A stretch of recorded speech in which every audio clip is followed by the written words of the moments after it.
Hey guys, back with another. So today I'm going to be talking about a hair mask that I DIY'd using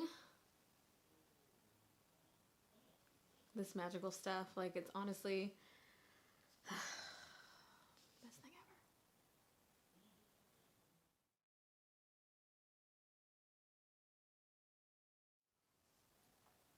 So in a sec, I'll show you exactly step by step what I did to make this mask. But for the most part, all I did was wash my hair, detangled it. I applied the mask. I covered it in plastic for like 30-ish minutes.